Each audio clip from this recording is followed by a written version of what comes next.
Vamos a abrir nuestras Biblias al libro de Hechos. Estamos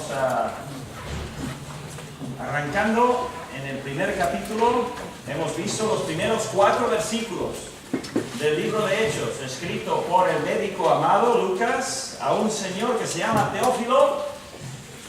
Yo no sé si Lucas sabía que podía haber puesto en paréntesis, estoy bromeando, pero podía haber puesto en paréntesis a Teófilo y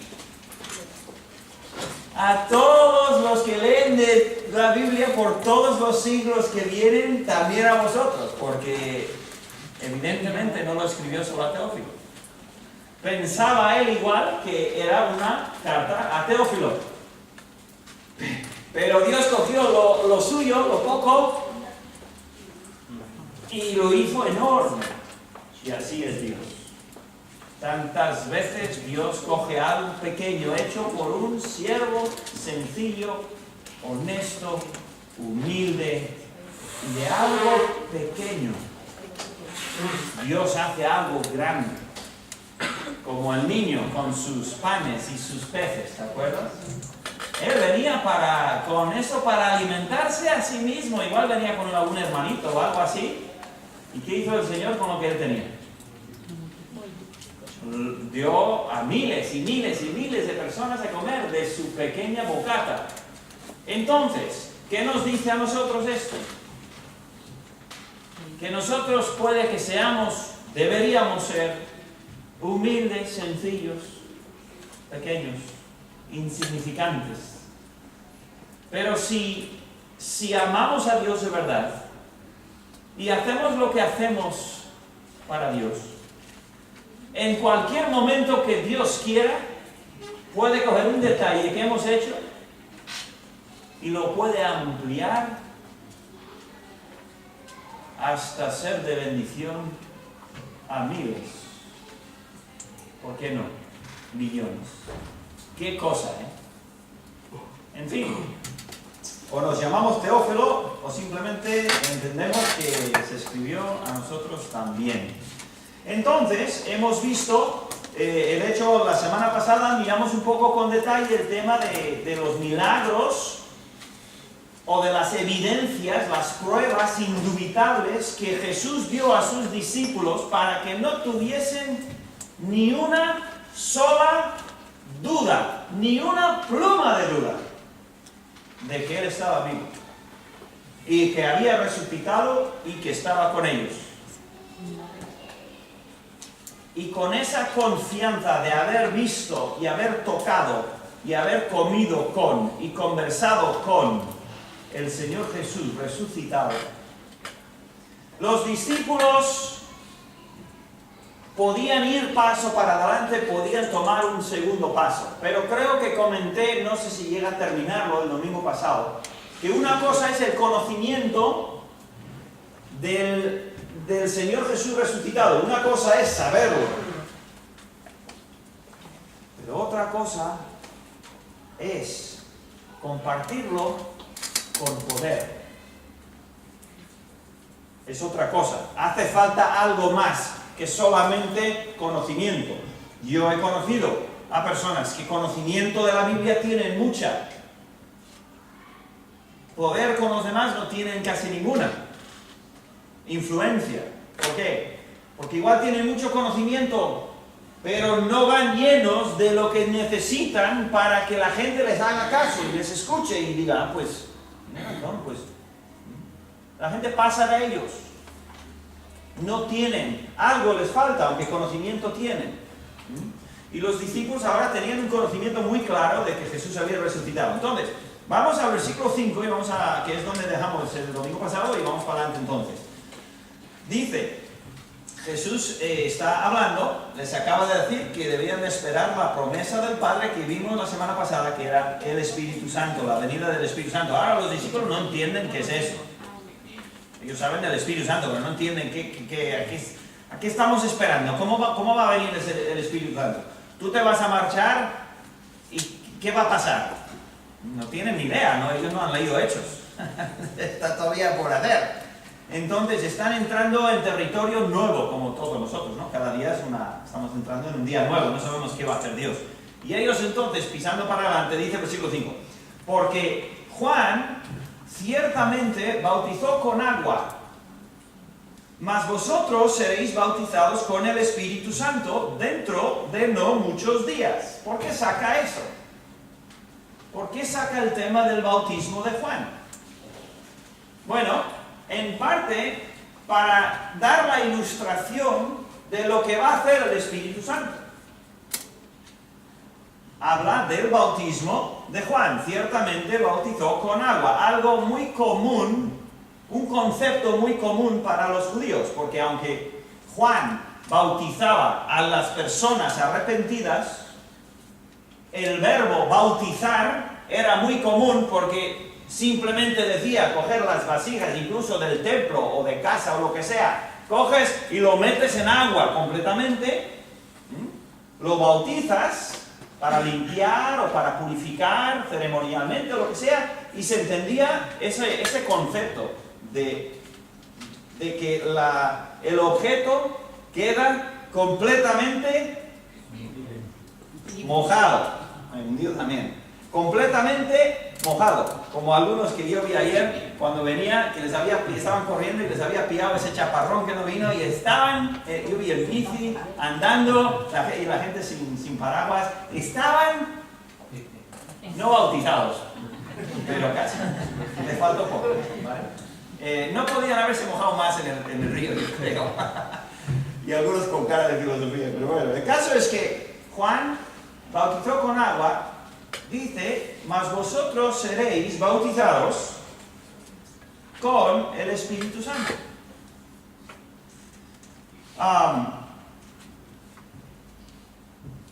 Quiere decir que estarán completamente saturados, completamente envueltos, de alguna manera, en el Espíritu Santo.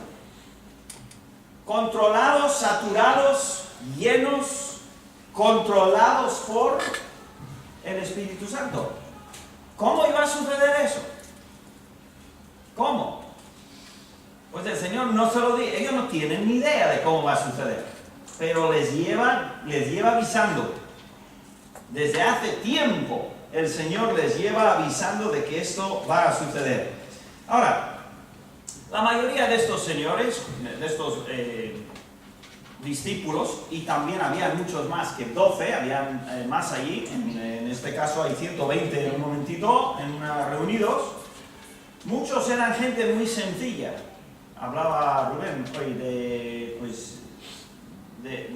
la zona de caseríos, gente no tonta, gente, yo no digo eso tampoco, no es gente tonta, es gente muy, muy, muy inteligente muchas veces, pero no en la manera de la ciudad. Ellos te ven una oveja y tú dices, esa oveja está mal, y ellos te dicen que tiene esa oveja.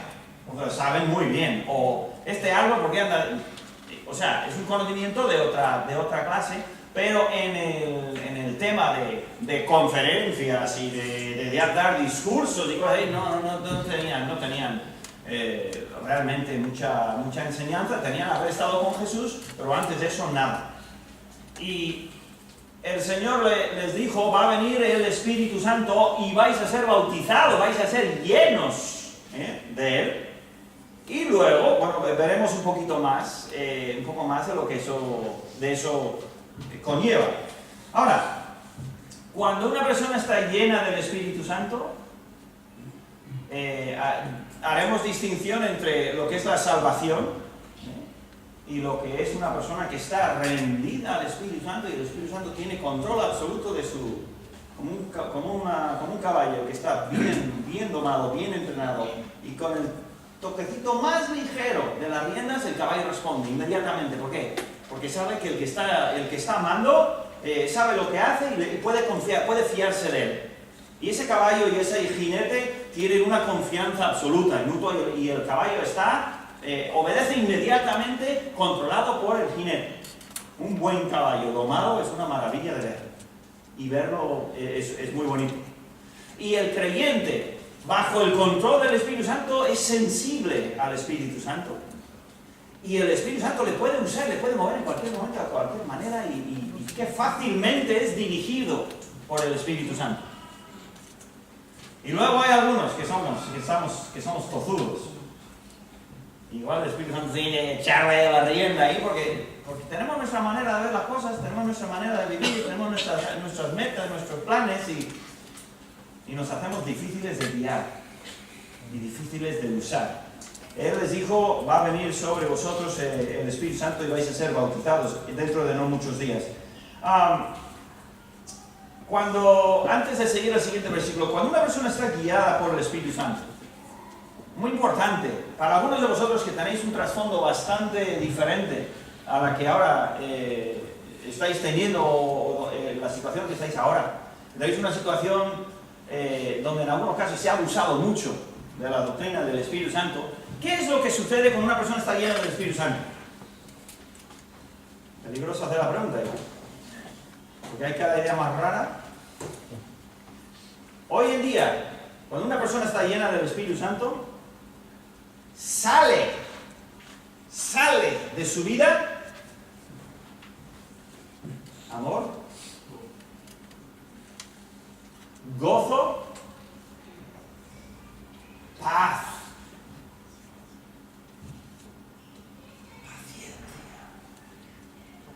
etcétera, etcétera. Cuando una persona está llena, controlada por el Espíritu Santo, otra cosa es que tenga el Espíritu Santo como creyente salvo, pero cuando está llena del Espíritu Santo y está obrando controlado y guiado por el Espíritu Santo, no es algo misterioso, no empieza a saltar ahí a hablar cosas raras o sanar. No es lo que la Biblia enseña. Hubo momentos ¿vale? Y hay tiempos todavía, y vendrán tiempos cuando el Espíritu Santo obra y el Espíritu Santo puede hacer lo que quiera, pero la norma general de la edad de la iglesia es que el Espíritu Santo va cambiando nuestras vidas y haciéndonos cada vez más como Cristo. Y con esa vida de Cristo que sale de nosotros, llevamos el Evangelio y vivimos el Evangelio delante de la gente. No es algo raro. Aunque es algo raro, porque no se ve mucho. Pero me entendéis por dónde voy. El Espíritu Santo produce en nosotros el fruto del Espíritu. Y qué bueno es ver una persona que está llena del Espíritu Santo. Es una delicia estar con esa persona. Entonces, versículo 6. Entonces, los que se habían reunido le preguntaron diciendo: Señor, ¿restaurarás el reino a Israel en este tiempo? ¿Y eso qué tiene que ver? ¿Y eso qué es? ¿De dónde viene eso? ¿No os parece un poco raro? ¿Eso qué tiene que ver? ¿Qué es eso del reino? Bueno, los discípulos, desde luego que a veces eran lentos de entender la cosa, es verdad, pero tenía cierta lógica. Y si te fijas luego en la respuesta del Señor, el Señor nos dice: anda, no me saquéis bobadas, no habléis tonterías, no les dice eso. El tema que sacan es lógico y es, hasta cierto punto, es apropiado. Y de hecho, el Señor, Lucas, lo escribe para que tú y yo veamos, a ver, qué es lo que pasa ahí. Entonces, venid conmigo al Antiguo Testamento, vamos a ir primero a Ezequiel. Ezequiel 36. Es que el judío tenía muy claramente en su mente doctrinas y profecías, aunque que igual luego no las entendía o las malinterpretaba o lo que sea, pero había cosas muy claras en la mente del judío devoto. Y una de esas era que cuando viene el Espíritu de Dios sobre la nación, decía Dios, cuando mi Espíritu caiga sobre la nación y lo derrame sobre la nación, va a ocurrir un montón de cosas muy especiales. Y yo voy a empezar a bendecir a Israel, y ellos entendían que el reino de Israel se volvía a establecer cuando el Espíritu de Dios bajara sobre ellos. ¿Vale? Entonces, ¿qué les acaba de decir el Señor? Que va a llegar la promesa del Espíritu Santo. Y ellos piensan, bueno, ellos ya lo pensaban antes. ¿Os acordáis que en varias ocasiones estaban hablando con el Señor y decían, Señor, me pones a mí a la derecha y a la izquierda y tal? Y ellos lo tenían en mente, muy en mente. Pues mira, Ezequiel capítulo 36, versículo 27. Esto es, por ejemplo, uno de los ejemplos, y este pasaje podrían haberlo tenido igual en mente cuando hacen la pregunta. Dice, y pondré dentro de vosotros mi espíritu, y haré que andéis en mis estatutos y guardéis mis preceptos y los pongáis por obra. Habitaréis en la tierra que di a vuestros padres, y vosotros me seréis por pueblo, y yo seré a vosotros por Dios, y os guardaré de todas vuestras inmundicias, y llamaré al trigo, y lo multiplicaré, y no os daré hambre, multiplicaré asimismo el fruto de los árboles, etcétera, etcétera. ¿Qué está diciendo? Que cuando venga el Espíritu de Dios sobre ellos, que va a haber una gran restauración de Israel. Y entonces, cuando el Señor les dice esperar a la promesa, ellos dicen, Señor, ¿restaurarás el reino a Israel en este tiempo? Tiene su lógica. Fijaros, vamos a otro libro un poquito más adelante, Joel. Si te es difícil encontrar, pues mira, a veces a mí también tengo que repasar y decir, a ver, ¿dónde? Y hacerme la lista, ¿eh? Joel, capítulo 2, versículo 28. Joel 2, otra profecía para los judíos. Y si tenéis una Biblia con unos subtítulos, antes dice que derramamiento de Espíritu de Dios. Bien, versículo 28, Joel 2:28 dice, y después de esto, derramaré mi espíritu sobre toda carne, y profetizarán vuestros hijos y vuestras hijas. Vuestros ancianos soñarán sueños, y vuestros jóvenes verán visiones. Y también sobre los siervos y sobre las siervas derramaré mi espíritu en aquellos días. Ahora, una cosa, vamos a entender algo. Vamos a tener algo muy en claro de lo que sí podemos entender y lo que no podemos entender. A ver si me explico. La profecía de Dios, Él y solo Él sabe exactamente cómo se va a cumplir. Y muchas veces las profecías de Dios se cumplen en múltiples ocasiones. Una sola profecía se repite el cumplimiento varias veces. Muchas veces sucede eso porque Dios es Dios, y cuando Él habla muy superior a nosotros. Nosotros le hablamos a un nivel humano, que es muy sencillo, y aún así nos armamos cada lío, ¿verdad? Pero Dios, cuando habla, su voz y su palabra son eternas, y muchas veces te quedas maravillado con lo que Dios ha dicho y lo que se va sucediendo. Por ejemplo, os doy un ejemplo rápido que ya he comentado en alguna ocasión, y luego volvemos a esto. Si os acordáis de José en Egipto, José tuvo unos sueños, y en esos sueños Dios a él de joven le dijo, tu madre y tus padres y tus hermanas o hermanos van a arrodillarse delante de ti. Y eso además les enfadó. ¿Tú quién eres? Y hasta el padre Jacob dijo, pero ¿qué dices? ¿Sabes qué sucedió por lo menos 3 veces en la Biblia? 3 veces se arrodillaron delante de él en ese tema cuando estaban ahí comprando trigo y todo eso. 3 veces se cumplió la promesa. Y quizás más, porque nosotros no tenemos toda la historia. Así que tardó muchos años en cumplirse, pero cuando se cumplió 3 veces. Y hay otras profecías. Es muy común que cuando Dios habla, sus profecías a veces te dicen una profecía así de grande, y parte de la profecía se cumple ahora, y parte se cumple 100 años más tarde, o 1000 años más tarde, o 2000 años más tarde, o parte de las dos se cumplen aquí, parte de las dos se cumplen allá. Es la palabra de Dios, y nadie lo entiende al 100%, porque somos seres humanos, simplemente, y Él es Dios. Entonces, aquí vamos a leer Joel 2:28 y mira lo que dice. Y después de esto derramaré, bueno, ya lo digo, ¿verdad? Y después de esto derramaré mi espíritu sobre toda carne y ahí vemos otra vez la restauración. Y no lo vamos a leer todo, pero va hasta el versículo 32 y habla de salvación, de restauración. Y entonces, este mismo pasaje lo cita Lucas más tarde, en el capítulo 2. Este mismo pasaje, dándonos a entender de que al menos parte de esta profecía sí que se cumple ahí mismo. Pero hay otras partes de la profecía que están todavía por cumplirse. Entonces, todo esto para decir, ¿podéis entender cómo los discípulos tenían un poco de confusión ahí? Y ellos dijeron, Señor, acláranos ahora, ¿vas a establecer tu reino? ¿Y qué dice el Señor? Ni sí ni no. Mira lo que dice Lucas.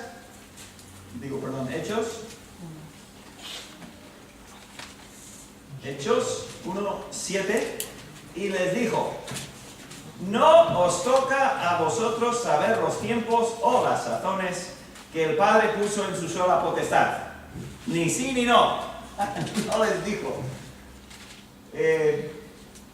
Ellos querían saber y tenían sus ideas de cómo iba a ser. Señor, ponme a mí a la derecha cuando estoy. Que difícilmente se nos mueren nuestras ideas y nuestras interpretaciones. Seamos dogmáticos sobre lo que Dios deja claro. Y cuando Dios deja algo sin aclarar, dejémoslo en manos del Señor y digamos, Señor, tú sabes, porque esto yo no lo entiendo. Es lo mejor. Yo conozco a personas creyentes y yo sé que han dicho cosas sobre la segunda venida, sobre las escatología, sobre las cosas futuras. Han dicho cosas, lo han dicho, lo han proclamado al mundo y luego se han tenido que tragar las palabras cuando ha pasado. ¿Por qué ponerte en esa posición? Si no está claro, si no está muy claro, déjalo, que el Señor sí sabe lo que su palabra quiere decir. Y Él sabe muy bien cómo se va a cumplir sus promesas. Y ellos dicen, oye, y Él dice, ¿sabes? Déjalo, no os toca a vosotros saber. Y ¿sabes? Por eso también nosotros, ¿qué cosas del futuro no conocemos? De nuestra vida. ¿Qué cosas no entendemos del mañana? Todo. ¿Hay alguien que sabe qué va a pasar mañana? No sabemos nada. Nada. Y por eso debemos ir así. Hay gente que va así.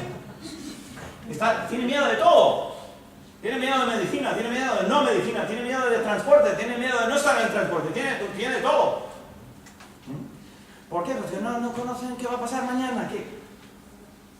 El creyente no debe andar así. ¿Por qué? Porque el futuro está en manos del Señor. Literalmente puedo descansar. No me voy a afanar por el mañana. ¿Por qué? Ya llegará mañana, ya habrá yo mañana, ya las tendré que enfrentar, pero ¿por qué voy a estar angustiándome hoy por lo que no ha llegado? Incluso lo que me parece que va a llegar. No sabemos. El Señor no nos lo dice. Quiere que vivamos del pan de su presencia cada día. Cada día, Señor, dame hoy lo que necesito y gracias. Y así puedo vivir alegremente día tras día. El Señor manda pruebas. Y esas pruebas atacan esa fe. No es que lo ataquen activamente, pasivamente. Nosotros permitimos que esas pruebas, que el Señor nos envía, a propósito, esas pruebas nos prueban, así mejor imposible decirlo, prueban nuestra confianza y nuestra fe en que Dios tiene el mañana en sus manos. ¿Vale? Entonces, Él les dice, mira, olvidaros del reino de Dios por el momento, no os toca saber. Eso a vosotros no os importa, o no os debe de importar. Ahora sí vamos a ver qué. Versículo 7 entonces dice que el Padre es el que tiene todo, o sea, no vayas poniendo fechas, es que no sabemos, ¿vale? Versículo 8, pero, y el pero este es muy grande, porque les acaba de decir lo que no deben de preocuparse, por lo que no deben de preocuparse, les ha dicho, no, dejes esta más, déjalo, pero, y eso señala que ahora sí viene algo que tienen que pensar, y ahora sí viene algo que tienen que tener en mente. Esto sí, lo otro no, pero recibiréis poder cuando haya venido sobre vosotros el Espíritu Santo. ¿Qué poder? ¿Qué poder van a recibir?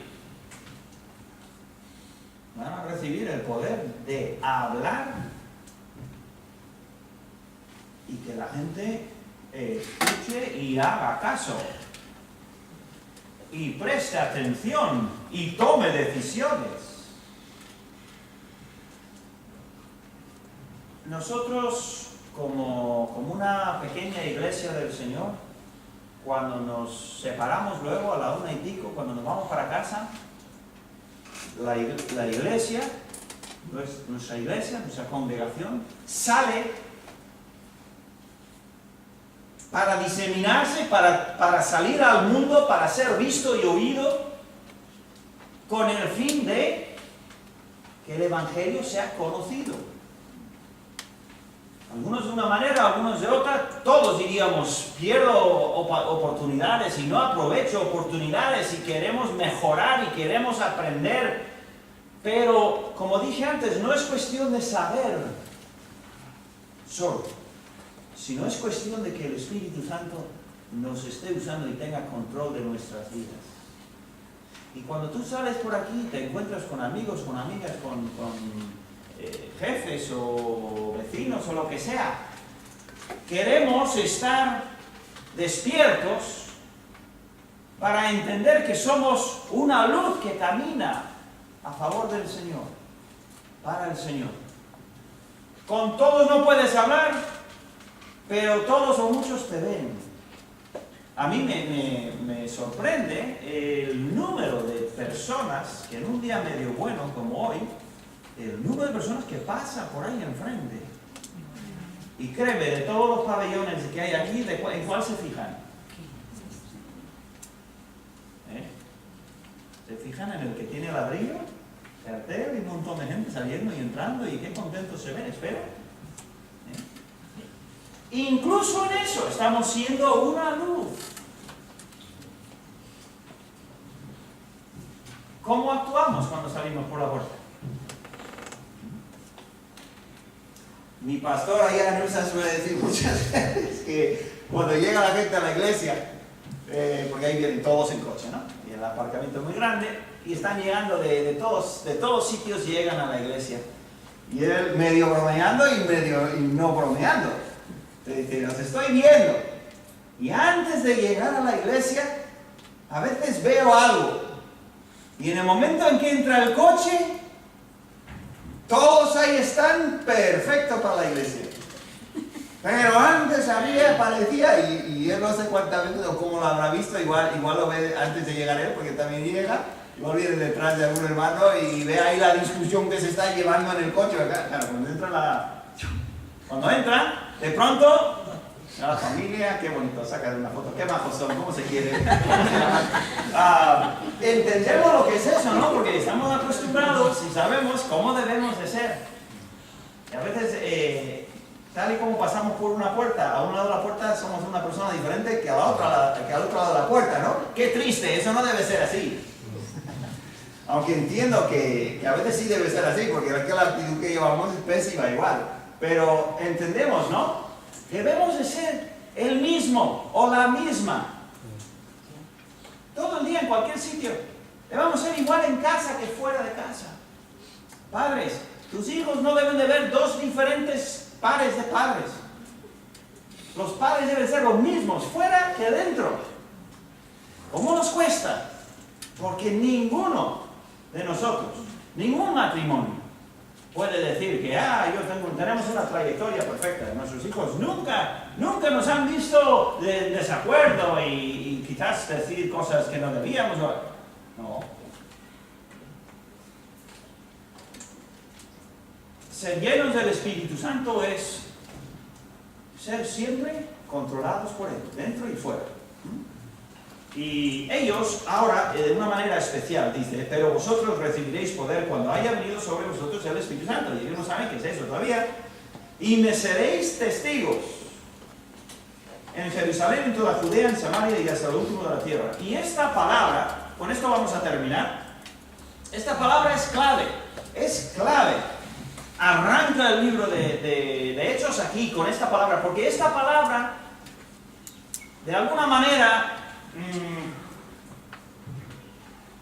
ayuda a explicar las gran comisiones que hemos oído antes, de Mateo, Marcos, Lucas, Juan, ir y predicar el Evangelio a toda criatura y enseñarles y bautizarlos y curarlos y tal.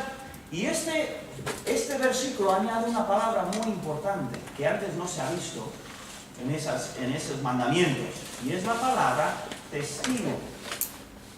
Testigo. Todos hemos visto películas donde hay un juicio. Igual algunos hemos estado en el juicio, o hemos sido testigos, o hemos estado en el público. Yo no sé. Yo no recuerdo nunca estar en un juicio personalmente. Que yo recuerde, no. Pero he visto quién sabe cuántas películas y bueno. Y están los testigos que suben y les hacen preguntas, ¿verdad?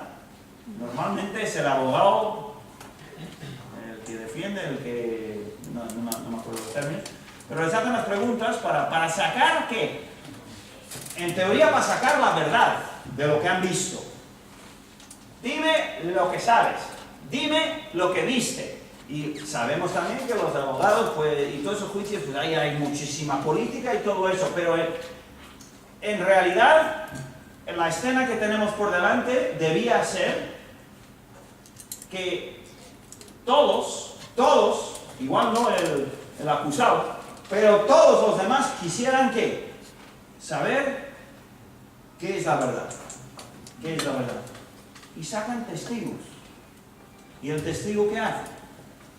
Dice, pues yo creo que esto y aquello, y es un sinvergüenza, y yo le vi cómo mira.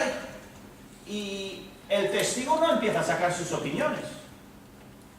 El testigo ni siquiera se pone a intentar convencer a nadie. El testigo simplemente relata al juez delante de los demás, le relata al juez o al jurado lo que sabe, lo que vio. Igual no lo vio bien, pero relata lo que vio, porque a veces uno no lo ve de donde estuvo, igual no vio todo, igual es solo un cacho, pero él ¿qué tiene que hacer? Lo que sabe, lo que él vio, explicar, describir, dar. Entonces, ¿para qué es el poder que nos da el Espíritu Santo? No es para ir convenciendo a la gente, y es que a veces es lo que pensamos que tenemos que hacer. Es verdad que debemos de poder defender nuestra fe, y eso es otra cosa. Pero en la predicación del Evangelio, lo que estamos diciendo es, estamos compartiendo lo que conocemos. Conocemos a Cristo, nos arrepentimos y en fe clamamos a Cristo porque la Biblia nos lo dijo, lo hicimos y se cumplió todo lo que la Biblia dice que se cumpliría. Y estoy lleno ahora de todo lo que el Señor me ha dado. Y eso es lo que sé. Como dijo el ciego, no sé casi nada. Pero antes, yo era ciego y ahora te puedo ver. Un testigo de lo que pasó. Y nosotros debemos de vernos como testigos. Yo creo que a veces la gente, hermanos, con buena intención, se pasan al lado de que agarra y te voy a enseñar tres cosas y salen, no sé quién tiene eso, salen a la ofensiva Y bueno, hay un montón de problemas que no voy a meter en qué son. Pero no son testigos, no están siendo testigos. Están siendo algo muchísimo más activos que en realidad no es su puesto, no es su lugar. ¿Quién es el que convence del pecado? Cristo. El Espíritu Santo. Si yo te convenzo de algo, puede venir otro y convencerte de otra cosa. Pero cuando Dios convence, yo he visto tantísimas veces, tengo que terminar ya, he visto tantas veces a alguien alrededor de mí, y yo estoy dándole, a mis hijos o lo que sea, ¿no? Y es que mientras soy yo el que los convence, mientras soy yo el que está ahí, pues tengo que estar detrás de. Pero un buen día, recuerdo alguna cosa con mi hija y con Rachel, y de pronto un día sale de ella. Y me doy cuenta, ¿sabes qué? El Señor le enseñó que es algo que ella debe de hacer y ya no tengo que decir nada, no le tengo que recordar, no le tengo que dar explicaciones ni instrucciones, lo hace ella sola. ¿Por qué? Porque le convenció Dios de que eso era correcto hacer. Y eso es una maravilla. Me encanta cuando vengo y están limpiando la iglesia. Me encanta ver con qué dedicación y con qué alegría lo hacéis los diferentes hermanos. Y no tengo que decir, ay, mira ese cristal, mira, es que esto hay que... No, no tengo que hacer eso, está más limpio de lo que yo podía hacerlo yo mismo a veces. Y yo digo, pero bueno, hasta tanto, quitarle el polvo a eso, Pero está muy bien. ¿Por qué? Porque no lo están haciendo por mí ni por nadie. De hecho, una hermana ya me ha dicho hace poco, y le voy a decir quién es. Le dije, gracias hermana por estar limpiando. Y ella dice, y lo voy a cambiar incluso sus palabras para que no sepáis quién es. Y me dice, más o menos me dice, no, si no lo hago por ti. Y yo dije, ya lo sé, y bien hecho. La respuesta era buena, me lo dijo bien. ¿Por qué? Porque el Espíritu Santo ya ha hecho esa obra ahí. Y cuando damos el Evangelio, cuando damos folletos, cuando nos lleguen los dichosos libritos, que no sé dónde están, cuando lleguen esos libritos tan buenos del Evangelio, de la vida eterna, eso, poder dar y decir, toma, mira, esto es algo de buena lectura, léelo. Y dejarlo en sus manos. Y que el Señor obre, el Señor obra muy bien. Y nosotros podemos regar eso con la oración y pues con más literatura o lo que sea. Tendréis poder y seréis testigos. Testigos. Y lo que queremos es ser testigos constantemente. Pero testigos que hacen lo que deben de hacer, con la ayuda de Dios. ¿Bien? Muy bien, pues ya hemos llegado al versículo 8 y vamos a dejarlo ahí. Gracias, Señor, te damos en esta mañana otra vez.